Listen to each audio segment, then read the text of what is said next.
우리 말씀 볼 텐데요. 잠시 기도하겠습니다. 하나님, 이 시간 정말 부족한 종이 두렵고 떨리는 마음으로 이 자리에 섰습니다. 우리 하나님께서 저의 연약함을 가리워 주시고 살아계신 하나님의 위대함이, 하나님의 영광만이 드러나는 시간 될 수 있도록 주님, 이 시간을 주님께서 붙들어 주시고 은혜 베풀어 주시옵소서. 이 모든 말씀 살아계신 예수님의 이름으로 간절히 기도드렸사옵나이다. 아멘.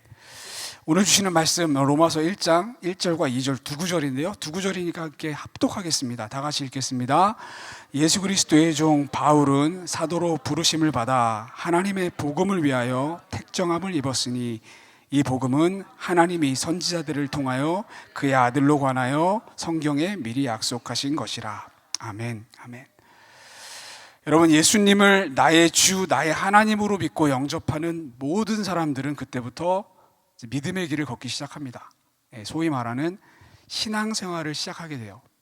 여러분들 다 예수님 믿으시죠? 크게 한번 아멘 할까요? 아멘.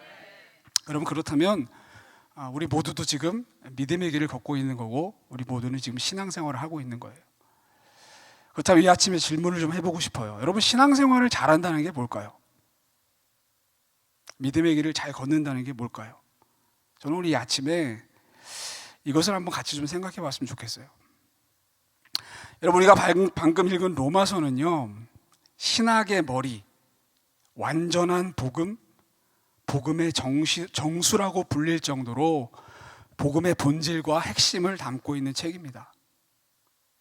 여러분, 성경 66권, 성경 전체를 다이아몬드 반지라고 한다면 많은 사람들이 로마서는 다이아의 파트라고 말해요. 그 중에서 로마서 8장은 다이아의 끝부분과 같은 곳이라고 말할 정도로 복음의 중요한 내용을 담고 있는 책이 로마서입니다. 자, 그렇다면 왜 사도 바울은 이렇게 복음의 본질과 핵심을 담아서 로마 교회 성도들에게 보냈을까? 여러분, 로마 교회는요, 믿음 좋은 교회로 소문난 교회였어요. 로마서 1장 8장을 제가 읽을게요. 로마서 1장 8절. 먼저 내가 예수 그리스도로 말미암아 너희 모든 사람에 관하여 내 하나님께 감사함은 너희 믿음이 온 세상에 전파됨이로다. 자, 바울이 로마 교회 성도들에게 감사함을 말하면서 지금 뭐라고 말하냐면 너희 믿음이 온 세상에 전파됨이로다. 그러니까 온 세상이 로마 교회 성도들의 믿음의 소문을 들어서 알고 있었다는 거예요. 그 정도로 믿음 좋은 교회, 로마 교회는 믿음 좋은 교회, 믿음 좋은 교회로 소문난 교회였어요. 여러분, 이게 얼마나 귀한 타이틀입니까? 여러분, 교회가 얻을 수 있는 최고의 칭찬이에요. 여러분, 우리 교회는 지금 어떤 소문이 나고 있나요? 네, 우리 교회는 어떤 소문이 나고 있어요? 뭐 골프 치는 교회, 뭐 잘 먹는 교회, 뭐 다 좋아요. 네, 뭐든지 소문 나면 좋은 거예요. 근데요, 여러분, 정말 우리가 교회라면 이 로마 교회처럼 이런 욕심을 좀 냈으면 좋겠어요. 믿음 좋은 교회, 예배와 말씀이 살아있는 뜨거운 교회. 우리 이왕 교회를 세워가는데 좀 그런 꿈을 꾸고 함께 좀 교회를 세워갈 수 있었으면 좋겠습니다. 자, 다시 돌아가 볼게요. 자, 바울은 왜 그런 믿음 좋은 교회에 이런 복음의 핵심을 담아서 편지를 보낸 것일까? 여러분, 당시 로마 교회 성도들이 처했던 상황이 있었습니다. 지금 뭐 로마서 강의 시간도 아니고 시간이 많지 않기 때문에 뭐 자세한 설명은 할 수 없지만, 여러분, 사도행전 2장을 보면요, 우리가 잘 아는 성령 강림 사건이 나와요. 자, 오순절을 지키기 위해서 흩어져 있던 수많은 디아스포라 유대인들이 예루살렘으로 옵니다. 그리고 그때 로마에서 온 유대인들도 있었어요. 그리고 그들이 성령 강림 사건을 목격하고 다시 로마로 돌아가서 교회를 세우는데 그 교회가 로마 교회입니다. 자, 당연히 그 교회의 주축들은 처음에는 유대인들이었어요. 근데 시간이 지나면서 이방인들의 숫자가 늘어가기 시작해요. 자, 그러다 어떤 일이 생기냐면 주 49년 로마 황제가 내린 유대인 추방령으로 인해서 많은 유대인들이 추방을 당하게 되는데, 그러면서 이 교회의 주축이 자연스럽게 유대인 출신 성도들에서 이방인 출신 성도들로 바뀌어지게 됩니다. 자, 그러면서 교회 안에 갈등이 시작이 돼요. 자, 신앙의 방식으로 인한 문화적인 충돌로 인한 교회 내부 안에 갈등들이 시작이 됩니다. 자, 그뿐 아닙니다. 외부적인 어려움도 있었어요. 자, 유대인 성도들 입장에서 점점 심해지는 유대인들을 향한 견제와 핍박이 너무 견디기 힘들어지는 거예요. 자, 그러다 보니까 어떤 마음이 들겠어요? 야, 우리가 그래도 지금 교회를 이렇게 세우고 열심히 뭔가를 해보려고 하는데, 야, 이게 도대체 뭐냐? 왜 우리한테 이렇게 어려운 일이 생기냐? 이게 우리가 지금 교회를 세우고 신앙생활을 하는 결과인가? 많은 이런 회의감들이 들기 시작합니다. 믿음에 대한, 하나님에 대한 이런 회의감들, 낙심, 이런 것들이 찾아오기 시작해요. 자, 그런 상황 속에서 지금 사도 바울이 그들을 위해서 복음의 핵심을 담아 편지를 보냅니다. 자, 다시 말해 교회가 처한 문제와 어려움의 해답으로, 솔루션으로 다른 것이 아닌 복음의 카드를 꺼내든 거예요. 여러분, 여기서 중요한 게 있습니다. 여러분, 교회는요 늘 복음을 들어야 돼요. 교회는 늘 복음 앞에 서야 됩니다. 제가 아까 기도하면서도 언급했지만 여러분, 이 땅의 교회는요 완전하지 않아요. 그것이 내부적인 이유이든 외부적인 이유이든 이 땅의 교회는 늘 문제 속에서 세워집니다. 여러분, 문제가 없는 교회는 하나도 존재하지 않아요. 연약한 사람들이 모여서 세워가고 있기 때문에 사이즈와 관계없이, 교회의 역사와 관계없이 교회 안에는요 늘 여러 가지 갈등들이 있고 충돌들이 있습니다. 저도 평생 교회 안에서 자라면서 정말 별의별 걸 가지고 싸우고 다투고 시험 들고 삐지고 너무 많이 봤어요. 여러분, 우리 매주 먹는 밥, 메뉴 갖고도요 사람들이요 싸워요. 메뉴 때문에 삐져요. 내가 안 좋아하는 메뉴 나온다고. 그런 일이 없을 것 같죠? 있어요. 교회 인테리어 새로 할 때 카페트 색깔 가지고도 싸웁니다. 아, 나는 이런 색이 마음에 드는데 이쪽에서는 이런 색을 주장하면 그게 또 갈등의 요소가 되기도 해요. 별의별 일들이 다 있습니다. 여러분, 공동체로서의 교회뿐만이 아니라 가정이라는 교회, 나라는 교회도 마찬가지예요. 여러분, 믿음의 길을 걷는 데 있어서 끊임없이 우리를 흔드는 것들이 너무 많아요. 사람들 간의 관계, 여러분 되게 쉽지 않아요. 관계로 인해서 어려움을 당하고 또 삶에 찾아오는 예상치 못한 어려움들, 여러분 이런 것들로 인해서 우리는 늘 흔들립니다. 여러분, 신앙생활 하면서 그런 경험 없으셨나요? 열심히 믿으려고 하는데 욥처럼 계속 안 풀리고 어려움이 생기고 문제가 생기고, 여러분 그럴 때 우리도 회의감이 들 수 있어요. 야, 믿음 생활의 결과가 이건가? 열심히 예수님 붙들고 살아가는 결과가 이건가? 우리도 때로는요 회의감이 들고 배신감이 들 때가 있습니다. 저에게도 그런 시간들이 있었어요. 그뿐 아닙니다. 우리 안에는 끊임없는 내면의 갈등이 있어요. 여러분, 사도 바울의 탄식을 잘 아시죠? 오호라, 나는 곤고한 사람이로다. 사도 바울은 늘 자신의 연약함 때문에 탄식했거든요. 우리에게도 그런 것들이 있습니다. 야, 내가 이러고도 크리스찬이냐? 야, 내가 이러고도 권사냐? 내가 이러고도 안수집사냐? 내가 이러고도 목사냐? 여러분, 이처럼 믿음의 길을 걸어가는 데 있어서 우리를 흔드는 일들이 너무 많아요. 여러분, 근데요 그게 이 땅의 교회입니다. 죄로 망가져버린 세상 속에, 죄가 들어온 세상 속에서 연약한 육신을 입고 살아가고 있기 때문에 우리는 끊임없이 그런 갈등과 문제 속에서 교회를 세워갈 수밖에 없어요. 여러분, 그렇기 때문에 우리가 붙들어야 되는 것은 다른 것이 아닌 복음입니다. 여러분, 아멘이십니까? 다시 복음 앞에, 여러분 이게 얼마나 중요한지 몰라요. 복음만이 우리를 일으키는 힘입니다. 복음만이 한 치 앞도 예상할 수 없는 인생, 문제투성이인 인생을 살아가는 우리가 이 믿음의 길을 끝까지 걷게 하는 능력이에요. 복음만이 폭풍 속에서도 하나님을 바라보고 찬양하게 하는 기적을 일으킨다는 거예요. 여러분, 아멘이십니까? 여러분, 사도 바울은 그런 마음으로 이 로마서를 썼어요. 복음으로 교회를 다시 일으키기 위해. 자, 그 바울이 이 로마서를 어떻게 시작합니까?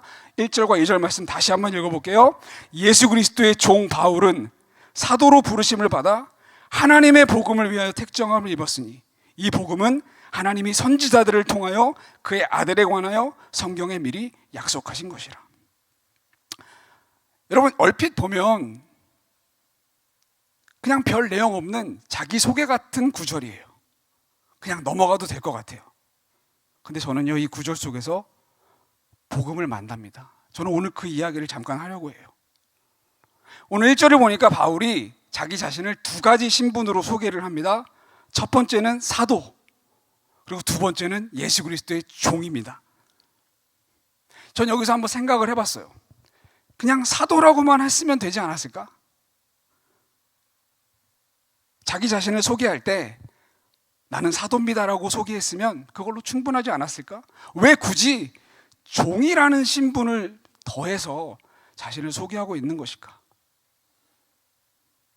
여러분, 우리가 일반적으로 누군가에게 자기를 소개할 때, 뭐 어떤 레주메를 쓸 때 좋은 것만 쓰려고 하잖아요. 좋은 것만. 좀 초라한 건 잘 안 쓰려고 하잖아요. 잘 말 안 하려고 하잖아요. 이왕 뭔가를 더 더할 거면 예수 그리스도의 자녀, 예수님의 동역자, 뭐 왕 같은 제사장, 뭐 이런 근사한 타이틀도 많을 텐데 왜 하필이면 바울은 자신을 소개하면서 나는 예수님의 종이라고 소개했을까? 여러분, 이 종이라는 단어가 가지고 있는 핵심적인 뜻은요, 일하는 자라는 뜻입니다. 그죠? 일꾼, 일하는 자, 주인을 위해서 일하는 자. 그게 종이라는 단어가 담고 있는 의미예요. 자, 그렇다면 왜 바울이 자기를 종으로 소개하는지 어느 정도는 이해가 됩니다. 자기가 예수님의 일꾼이라는 것을 드러내기 위해서, 강조하기 위해서 쓴 단어라는 생각이 얼핏 들어요. 근데 정말 그것만일까요? 여러분, 일반적인 종과 주인의 관계를 이 시간에 좀 생각해 봤으면 좋겠어요. 일반적으로 종에게 있어서, 특별히 이 고대 시대의 노예들에게 있어서 주인이라는 존재는 그들에게 어려움의 대상이에요. 불편한 대상입니다. 두려움의 대상이에요. 여러분, 저도 지금 이제 주중에 계속 거의 풀타임으로 직장 생활을 하고 있는데, 일을 하고 있는데, 여러분도 직장 생활 해보셔서 알 텐데, 여러분, 직장인에게 상사라는 존재, 종업원에게 주인이라는 존재는요, 많은 경우 불편한 존재예요. 불편한 존재. 그렇게 편하지 않아요. 혹시라도 내가 뭐 잘못할까봐, 실수할까봐, 그래서 잘리진 않을까, 이렇게 늘 이렇게 좀 신경이 많이 쓰이죠. 눈치를 많이 보게 돼요. 여러분들 중에 혹시 주인이 계시다면, 상사가 계시다면 아랫분들한테 잘해 주십시오. 편하게 잘해 주세요. 저도 여러 곳에서 이제 일을 해봤는데 이렇게 상사랑 주인이랑 이렇게 막 편했던 적은 많이 없었던 것 같아요. 늘 이렇게 불편해요. 같이 차라도 같이 타고 가는 시간이 있으면 되게 불편해요. 혹시라도 내가 뭐 말실수라도 할까봐, 혹시 잘못 보여서 잘릴까봐. 여러분, 고대 시대의 노예들, 고대 시대의 종들은요, 말할 것도 없습니다. 여러분, 그들이 자기 주인을 위해서 충성하는 이유, 열심으로 일하는 이유, 그 이유 속에는요, 많은 경우 두려움이 있어요. 두려움. 주인을 두려워하는 마음. 종이 주인을 위해서 열심히 일할 때는요, 그 두려움의 마음이 그 뿌리 가운데 있다는 거예요. 자, 그럼 바울이 지금 그걸 말하는 걸까요? 바울에게 예수님이라는 존재가 그런 불편한 존재, 두려운 존재, 그런 존재라는 뜻일까요? 우리 다 알잖아요. 아니라는 걸 너무 잘 알잖아요. 그럼 도대체 왜 바울은 자기 자신을 예수님의 종이라고 소개하고 있는 것일까? 저는요, 거기에 대한 대답을 구약 성경을 묵상하는 가운데 얻게 됐어요. 그래서 우리가 그 구절을 잠깐 보기 원합니다. 구약 성경 신명기 15장으로 가볼게요. 구약 성경 신명기 15장. 여러분, 구약, 특별히 모세오경에는요, 유대인들이 지켜야 될 많은 법들이 기록이 되어져 있는데 그 중에는요, 종에 대한, 노예에 대한 노예법이 기록이 되어 있습니다. 그게 신명기 15장에 나오고요, 출애굽기 21장에 나오는데 오늘은 신명기 15장을 볼 겁니다. 12절부터 제가 읽어볼 테니까 눈으로 한번 잘 따라와 보세요. 내 동족 히브리 남자나 히브리 여자가 내게 팔렸다 하자. 만일 6해 동안 너를 섬겼거든 7째 해에 너는 그를 놓아 자유롭게 할 것이요, 그를 놓아 자유하게 할 때는 빈손으로 가게 하지 말고 내 양 무리 중에서 타작 마당에서와 포도주 틀에서 그에게 후히 줄지니 곧 내 하나님 여호와께서 내게 복을 주신 대로 그에게 줄지니라. 자, 뭐라고 말하냐면, 누군가가 내 종으로 6년을 섬겼으면 7년째는 반드시 놓아줘야 돼요. 자유인이 되게 해야 돼요. 근데 그냥 놓아주는 게 아니라 풍성히 후하게 채워서 줘서 보내라고 말합니다. 빈손으로 보내지 말라고 말해요. 자, 그게 일반적인 종에 대한 법이었어요. 그 시대의 법이었어요. 근데요, 가끔 이런 일이 생깁니다. 16절을 볼게요. 16절은 다 같이 한번 읽어볼게요. 16절 다 같이 읽겠습니다. 시작. 종이 만일 너와 내 집을 사랑함으로 너와 동거하기를 좋게 여겨 내게 향하여 내가 주인을 떠나지 아니하겠노라 하거든 송곳을 가져다가 그의 귀를 문에 대고 뚫으라. 그리하면 그가 영구히 내 종이 되리라. 내 여종에게도 그같이 할지니라. 자, 이런 일들이 가끔 생겨요. 자, 6년을 섬겼어요. 이제 프리야, 너 가도 돼. 내가 이제 보상해주고 너 보낼게. 자, 근데 어떤 종들은요 이렇게 얘기합니다. 나는 떠나기 싫어요. 난 주인을 떠나지 않을 거예요. 난 주인님이 너무 좋아요. 난 주인님을 너무 사랑해요. 그래서 자유인이 되지 않기를 원하는 종들이 있어요. 오히려 스스로 자진해서 나는 주인님의 영원한 종이 되고 싶어요. 자진해서 영원히 종이 되기를 자처하는 종들이 있다는 겁니다. 그럼 어떻게 하라고 말해요? 출애굽기에 보면 그 종을 재판장에게 데리고 가서, 오늘도 본문에 나오지만, 귀를 뚫어 그 사람의 아이덴티티를 새기래요.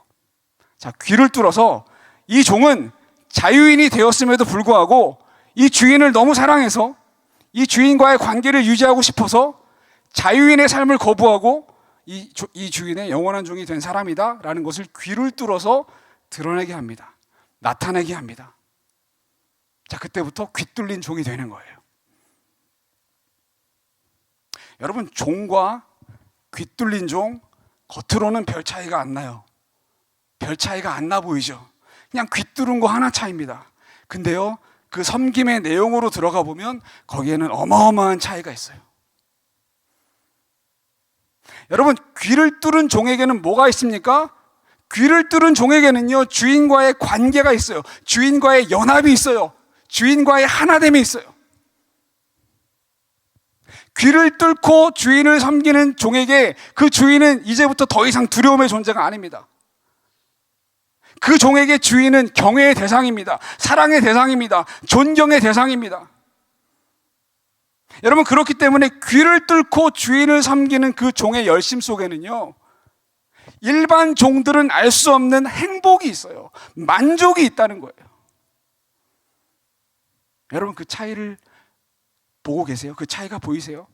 똑같이 주인을 위해서 열심을 다해 충성하고 일하지만 그 내용 속에는 어마어마한 차이가 있다는 거예요.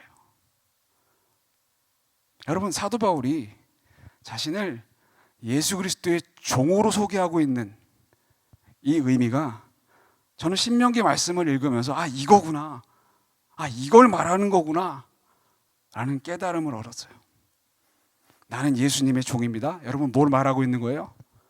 나는 억지로 지금 일을 하는 사람이 아닙니다.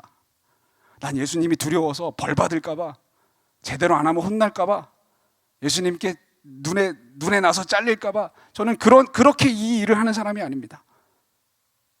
저는 귀 뚫린 종으로서 지금 이 복음 전하는 일을 하고 있습니다. 나는 예수님을 사랑합니다. 예수님은 나의 전부입니다. 그분은 나의 모든 것입니다. 그분이 나에게 베푸신 은혜와 사랑은 내 모든 것을 다 버려도 아깝지 않을 만큼 깊고 크고 놀라운 것입니다. 나는 이제부터 귀 뚫린 종으로서 그분의 영원한 종으로 살아가고 있습니다. 내가 지금부터 전하는 복음은 그런 복음입니다. 여러분, 별거 아닌 것 같은 자기소개지만 이 속에 복음이 담겨져 있어요. 오늘 이 시간 그것을 보기 원해요. 여러분, 저와 여러분, 우리 모두는요, 죄로 인해서 하나님과 분리되었던 인생이었어요. 영원히 하나님과 분리되어진, 그래서 영원히 죽을 수밖에 없는 존재가 우리들이었어요. 저와 여러분이었어요. 우린 절대로 하나님과 가까워질 수 없는, 절대로 하나님과 하나 될 수 없는, 영원히 하나님과 상관없어야 되는 존재가 우리들이었어요. 근데 예수님이 십자가로 인해 그 모든 것이 해결됐죠. 아멘이십니까? 우리 죄의 문제가 해결됐어요. 여러분, 그래서 얻은 결과가 뭐예요? 지옥 안 가게 된 거? 천국 가게 된 거? 여러분, 그건 너무 일차원적인 거죠. 여러분, 복음의 핵심은 다시 하나님과 영원히 사랑하게 되었다예요. 다시 하나님과 영원히 하나 되었다. 우리는 이제 절대로 끊어질 수 없다. 우리를 끊을 수 있는 건 아무것도 존재하지 않는다. 죽음도 생명도 천사도 하늘의 어떤 권세도 그 어떤 것도 나와 하나님의 사랑, 나와 하나님 간에 맺어진 그 영원한 하나됨, 어떤 것도 끊을 수 없다. 나는 이 사랑 안에서 절대로 빠져나갈 수 없다. 여러분, 이게 바로 복음입니다. 여러분, 그렇다면 제가 다시 말씀을 시작하면서 했던 질문으로 돌아가 볼게요. 여러분, 무엇이 신앙생활을 잘하는 걸까요? 뭐가 신앙생활을 잘하는 거예요? 많은 경우 우리는 신앙생활을 잘한다는 걸 어떤 행위로 생각할 때가 많아요. 행위로. 열심히 성경 읽고, 열심히 예배드리고, 열심히 섬기고, 봉사하고, 헌금하고, 전도하고, 그거에 잘하면 신앙생활을 잘한다고 생각해요. 물론 완전히 틀린 말은 아닙니다. 결과적으로는 그게 신앙생활을 잘하는 게 맞아요. 근데 여러분, 잊지 말아야 돼요. 귀뚫린 종이 아니라 그냥 종들도 주인을 향해서 열심히 섬겼다는 걸 우리는 잊지 말아야 돼요. 사랑이 없이도 그 열심은 가능하다는 거예요. 여러분, 열심이라는 거는요, 우리 기독교만의 전유물이 아닙니다. 모든 종교에는 열심이 있어요. 우리보다 훨씬 더 열심인 종교가 얼마나 많은지 몰라요. 근데 그들의 열심 속에는요, 사랑이 없어요. 그들의 열심 속에는 신과의 관계가 없어요. 많은 사람들이 열심히 종교 생활을 하는 이유가 뭔지 알아요? 두려움 때문이에요. 그들이 정성을 다해서 빌고, 정성을 다해서 바치고, 열심히 신앙생활하는 이유, 나쁜 일 안 당하려고. 혹시 내가 섬기는 신이 노할까봐, 나한테 벌 줄까봐, 그래서 신을 달래기 위해서, 아니면 신에게 잘 보여서 인정받고 뭔가 리워드를 얻기 위해. 그들의 열심 속에 담겨져 있는 동기들은 다 그런 것들이죠. 혹은 또 어떤 게 있어요. 종교적인 성취를 위한 열심이 있습니다. 열심히 수행해서 내가 원하는 어떤 레벨에 다다르기 위해서, 그걸 통한 성취, 그걸 통한 자기 만족. 무슨 말인지 알아요? 사랑이 없이도요, 열심은 가능해요. 사랑이 없어도 열심으로 뭔가 할 수 있어요. 우린 그걸 종교 생활이라고 합니다. 여러분, 우리는요, 우리의 신앙생활이 종교 생활이 되어가는 것을 주의해야 돼요. 정말 한 끗 차이입니다. 한 끗 차이. 여러분, 예수님이 이 땅에 오셨을 때 많은 사람들이 종교 생활을 했어요. 열심히 예배드리고, 열심히 기도하고, 열심히 섬기고. 여러분, 바리새인들 율법주의자들이 얼마나 열심히 율법을 지켰는지 몰라요. 얼마나 철저히 예배드리고 종교적인 삶을 살았는지 몰라요. 근데 예수님께서 그들에게 뭐라고 말씀하시죠? 내가 너희를 도무지 알지 못하니 불법을 행하는 자들아, 내게서 떠나라. 여러분, 이게 얼마나 슬픈 일입니까? 평생 예배드리고, 평생 섬기고, 평생 열심히 율법 지키고 살았는데 예수님이 그들을 모른대요. 나랑 아무 관계가 없대요. 여러분, 이게 얼마나 슬픈 일입니까?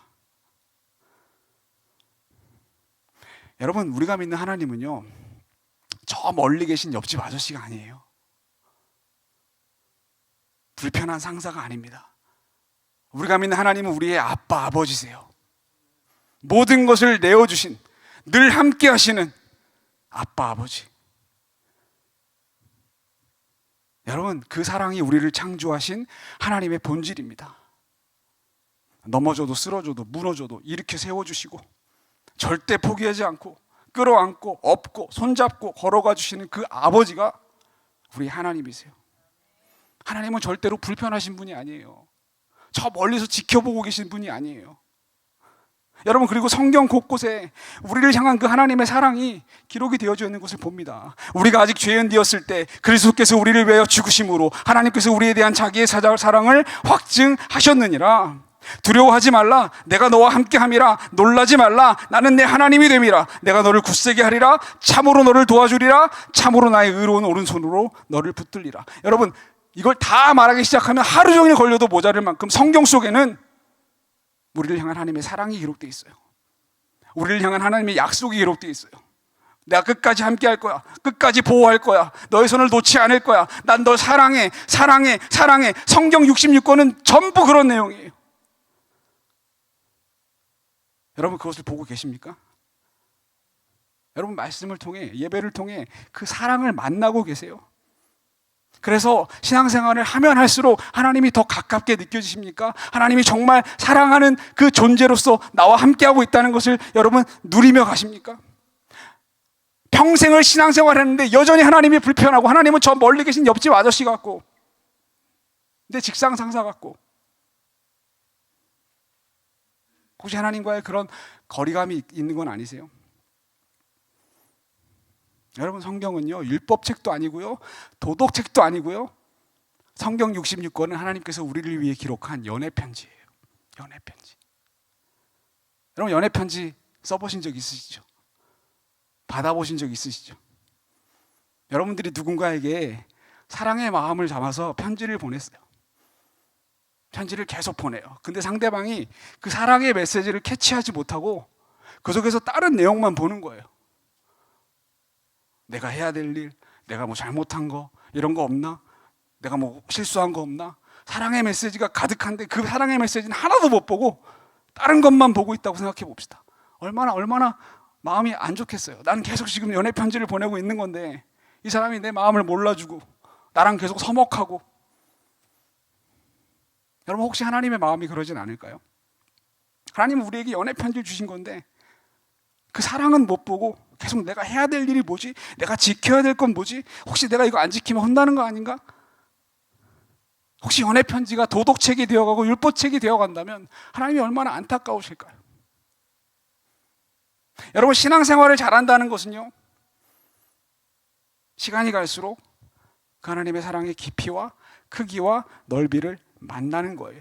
더 나아가 누리는 거예요.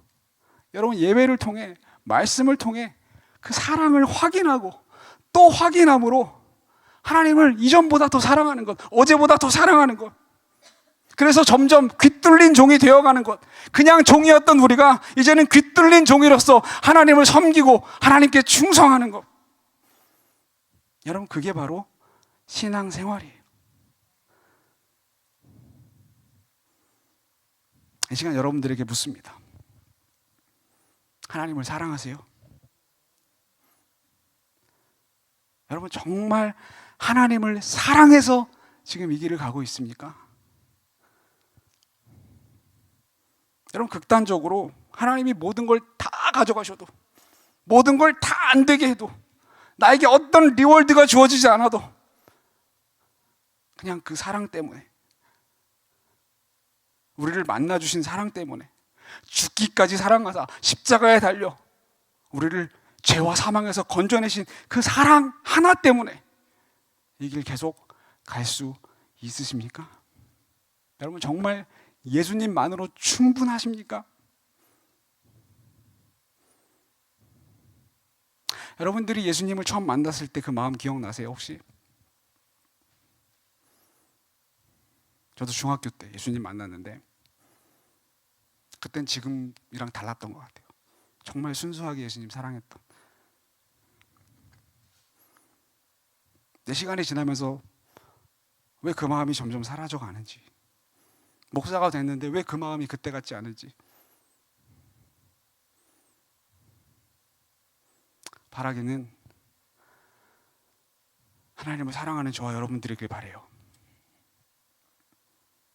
다른 이유가 아닌 그 사랑으로 인해 열심히 섬기고 충성하는, 그 사랑 때문에 섬기고 봉사하는, 누군가에게 잘 보이기 위해서가 아니라, 나의 종교적인 성취 때문이 아니라, 칭찬받기 위해서가 아니라 그냥 정말 하나님을 너무 사랑해서 이 길을 걷는 저와 여러분들이길 간절히 축원합니다. 말씀을 마치겠습니다. 마틴 루터를 아세요? 위대한 종교개혁가.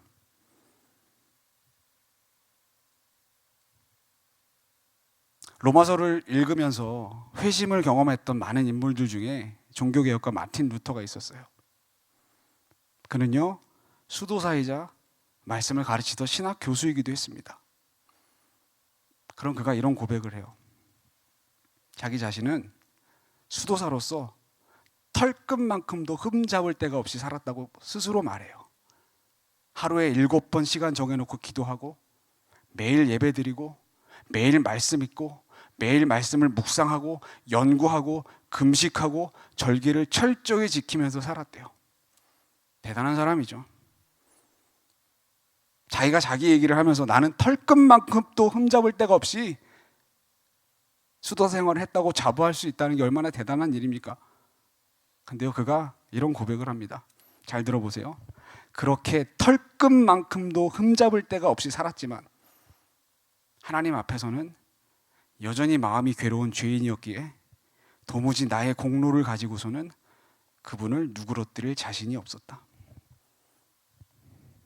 그렇게 열심히 율법을 지키고 열심히 예배드리고 섬기고 말씀 읽고 묵상하고 연구했지만 하나님 앞에서 여전히 자신이 죄인인 게 드러나 하나님이 무서웠다는 거예요. 하나님이 여전히 불편했다는 거예요. 하나님은 여전히 저 멀리 있는 분처럼 느껴졌다는 거예요. 여러분, 이게 바로 종교 생활의 한계입니다. 아무리 노력하고 애써도요, 하나님의 사랑의 크기와 위대함을 만나지 못하면, 복음으로 살지 못하면 우리는 때마다 넘어지고 쓰러지고 좌절할 수밖에 없어요. 근데 마틴 루터가 로마서를 묵상하면서 복음을 만납니다. 자신이 묵상하고 자신이 가르치던 그 하나님의 사랑이 얼마나 넓고 크고 놀라운지를 만납니다. 그리고 그 사랑 위에 서서 위대한 종교개혁자로 세워지게 돼요. 이 자리에 서 있는 저도요, 저 스스로에게 늘 질문합니다. 무엇을 질문해요? 자격을 질문해요. 너 정말 자격 있니? 정기용, 너 정말 자격 있어? 너가 정말 목사로 성도들 앞에 설 자격 있어? 성도들 앞에 서서 찬양을 인도하고 설교할 자격 있어? 너가 성도들 섬길 자격 있어? 그 자격에 대한, 그 질문에 대한 제 대답은 마틴 루터와 똑같아요. 전 자격이 없어요. 전 얼마나 연약한지 몰라요. 유리 멘탈, 쉽게 실망하고 쉽게 낙심하고 쉽게 넘어지고 무너지고, 그냥 하는 말이 아니라 정말로 그래요. 근데 그런 자격 없는 저와 이 자리에 서서 말씀을 나누고 성도님들을 섬기고 교회를 섬길 수 있는 이유는 딱 하나예요. 사랑이에요. 사랑. 놔주지 않는 사랑. 절대로 놔주지 않는 사랑이 저를 붙들고 있기 때문에 오늘도 두렵고 떨리는 마음으로 이 자리에 설 수밖에 없는 겁니다. 저는 앞으로도 그렇게 살았으면 좋겠어요. 내가 뭔가를 열심히 해내서, 열심히 뭔가를 잘 해내서 자신감 있게 이 자리에 서는 사람이 아니라 늘 두렵고 떨리는 마음으로, 자격 없는 걸 알지만 그 사랑 때문에 이 자리에 설 수 있는 사람이었으면 좋겠어요. 전 여러분들도 그러길 바라요. 제가 말씀을 시작하면서 얘기했죠. 우리는 수많은 문제와 어려움과 유혹과 갈등 속에서 교회로 세워져 간다고. 여러분, 그 길은요, 열심만으로 갈 수 있는 길이 아니에요. 열심만으로 갈 수 있지 않아요. 열심히 한다고 갈 수 있는 길이 아니에요. 사람들이 알아준다고 갈 수 있는 길이 아니에요. 사람들이 칭찬한다고 갈 수 있는 길이 아닙니다. 알아도 안 되는 게 얼마나 많은데요. 내가 컨트롤할 수 없는 게 얼마나 많은데요. 그런 우리가 이 믿음의 길을, 믿음의 경주를 완주할 수 있는 유일한 길은 사랑입니다. 그 사랑 위에 서는 것, 그 사랑을 만나고 또 만나는 것, 예배의 자리에 나올 때마다, 주님 앞에 나와 부르짖을 때마다, 말씀을 펴서 묵상할 때마다 다른 것이 아닌 그 사랑을 만나는 것, 사랑을 또 확인하는 것, 그 사랑 위에 서는 것, 여러분, 그것만이 우리를 끝까지 이 길을 가게 하는 능력인 것을 믿으시기 바랍니다. 그리고 그렇게 살 수 있는 저와 여러분들이기를 간절히 축원합니다. 이 시간 다 같이 기도하겠습니다.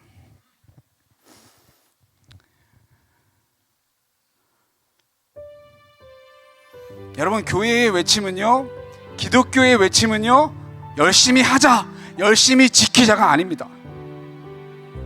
기독교가 외쳐야 될 선포는 더 깊이 만나자, 더 깊이 누리자, 이렇게 가야 돼요. 어느 순간 교회가 너무 열심히 뭔가 합시다, 열심히 뭔가 지킵시다, 이런 쪽으로 가는 것 같아요. 근데 여러분 잊지 마세요. 요한복음 14장 15절의 말씀을 보니까 이렇게 기록되어 있어요. 너희가 나를 사랑하면 나의 계명을 지키리라.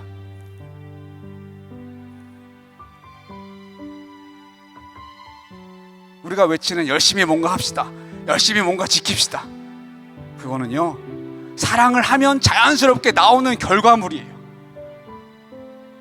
열심히 하나님을 사랑하면 어느 순간 내가 열심히 뭔가를 지키고 있고 열심히 뭔가를 하고 있는 것을 발견하게 될 거예요. 우린 그렇게 가야 돼요. 순서가 바뀌었어요. 사랑이 먼저예요. 열심히 합시다가 먼저가 아니에요. 열심히 뭔가 지킵시다가 먼저가 아니라니까요. 열심히 더 주님을 사랑합니다. 그러면 자연스럽게 다 되어져 가요. 여러분, 저에게 2명의 자녀가 있습니다. 딸 하나, 아들 하나. 저는요, 걔네들과 사랑하길 원해요. 걔네들이 저에게 뭔가 충성하고 열심히 하는 걸 원하는 게 아니라 저는 걔네들과 사랑하는 걸 원해요. 제가 더더욱 원하지 않는 게 뭔지 알아요? 걔네들이 저를 무서워해서 저한테 잘 보이려고 뭔가 열심히 하는 거. 그게 제일 싫어요. 다행히 저와 저의 자녀들의 관계는 다행히 그런 관계가 아니에요. 어쩔 때는요, 얘네들 너무 뻔뻔할 정도로 아무렇지 않게 저를 찾아요. 실수를 하건 잘못을 하건 눈치 안 보고 뻔뻔스럽게 저에게 다가와요. 저는 그게 좋아요. 저는 그게 너무 좋아요. 그게 아빠의 행복이거든요. 여러분, 하나님도 마찬가지입니다. 하나님께서 말씀하세요. 호세아 6장 6절을 보니까 이렇게 말씀하십니다. 나는 인애를 원하고 제사를 원하지 않으며 번제보다 하나님 아는 것을 원하노라. 여러분, 이게 하나님의 마음이에요. 하나님은 여러분들과 사랑하기 원하세요. 하나님은 여러분들이 하나님의 마음을 알기를 원하세요. 하나님께 잘 보이기 위해서 뭔가를 많이 하는 걸 원하시는 게 아니라 하나님은 여러분을 원하세요. 내가 너를 핏값으로 주고 산 거야. 너와 사랑하기 위해서. 제가 오늘 이 말씀을 준비하며 기도했습니다. 하나님, 하나님의 백성들이 그 사랑을 깊이 만나게 하여 주시옵소서. 어제보다 오늘 더 그 사랑을 깊이 만나고 누리게 하여 주시옵소서. 그래서 예배에 나올 때마다, 찬양할 때마다, 기도할 때마다 다른 것이 아닌 하나님과의 만남을 기대하게 하여 주시옵소서. 오늘도 하나님의 사랑을 만나는 그 시간을 기대하게 하여 주시옵소서. 말씀을 준비하며 기도했어요. 이 시간 그 마음으로 여러분들도 함께 잠시 기도했으면 좋겠습니다. 다른 기도하지 마시고 한 가지만 놓고 기도합시다. 하늘을 두루마리 삼고 바다를 먹물 삼아도 다 쓸 수 없는 하나님의 크고 넓고 깊은 사랑을 더 깊이 만나고 누리게 하여 주시옵소서. 더 알게 하여 주시옵소서. 예수님을 처음 만났을 때 그 마음을 저에게 허락하여 주시옵소서. 그래서 그냥 종이 아닌 귀뚫린 종으로서 하나님을 사랑하고 충성하고 하나님을 섬기며 살아가게 하여 주시옵소서. 우리 한번 다 같이 이것을 위해서 한번 기도한 후에 우리 찬양하고 마치겠습니다. 기도하겠습니다. 살아계신 아버지 하나님, 이 시간 우리 모든 주의 자녀들이 하나님을 사랑의 대상으로 만나는, 하나님의 말씀을 통해 사랑을 만나는, 그래서 그 사랑 때문에 스스로 영원한 종이 되기를 간구하는 귀뚫린 종으로서 그냥 종들은 알지 못하는 행복과 감사와 감격을 누리며 하나님을 따르는 우리 모든 주의 자녀들 되게 하여 주시옵소서. 그 사랑 위에 서게 하여 주시옵소서. 우리 시간 다 같이 일어나서 이 찬양 다 같이 부른 후에 자, 기도하고 마치겠습니다. 다 표현 못해도, 다 표현 못해도 다 표현하리라. 다 고백 못해도 다 고백하리라. 다 알 수 없어도 다 알아가리라. 다 걷지 못해도 나 닮아가리라. 다시 한번 고백합니다. 다 표현 못해도, 다 표현 못해도 다 표현하리라. 다 고백 못해도 나 고백하리라. 나 알 수 없어도, 하지만 그럼에도 불구하고 나아가기 원합니다. 나아가리라. 다 닮지 못해도 나 닮아가리라. 그 사랑 얼마나 아름다운지, 그 사랑 얼마나 날 부유케 하는지, 그 사랑 얼마나 크고 놀라. 여러분 이 사랑을 만나기 원합니다. 그 사랑을 만나기 원한다면 우리 한번 전심을 다해 한 번 더 고백합니다. 그 사랑 얼마나 놀라운지 주님 앞으로 나아갑니다. 그 사랑 얼마나 아름다운지, 그 사랑 얼마나 날 부유케 하는지, 그 사랑 얼마나 크고 놀라운지를, 그 사랑 얼마나 나를 감격하게 하는지. 살아계신 주님, 우리 사랑하는 주의 자녀들이 그 사랑을 만나게 하여 주시옵소서. 더 깊이 날마다 더 그 사랑을 누리게 하여 주시옵소서. 그 사랑 위에 서게 하여 주시옵소서. 그래서 사도 바울이 당당히 고백했던 것처럼 나는 예수 그리스도의 종으로 살아가는 것이 축복입니다, 행복입니다, 고백할 수 있는 아름다운 온전한 신앙의 길을 가게 하여 주시옵소서. 지금은 우리를 죽기까지 사랑하신, 그래서 기꺼이 십자가의 길을 걸으신 예수 그리스도의 말할 수 없는 은혜와 하나뿐인 아들을 아낌없이 내어주신 하나님의 놀라우신 사랑과 그 사랑을 믿고 깨닫게 하시는 성령 하나님의 감동함화 그리고 교통하심이 더 이상 종으로서가 아닌 귀뚫린 종으로 하나님의 크고 넓고 깊은 사랑 누리며 어떤 환경 상황 속에서도 어떠한 실수와 실패 속에서도 흔들리지 않고 무너지지 않고 그 사랑의 손을 꼭 붙들고 이 길을 걷기로 결단하는 주의 자녀들의 머리 위에 이들의 가정과 이들의 삶과 삶의 현장 위에 이제로부터 영원토록 함께 하시기를 간절히 축원하옵나이다. 아멘.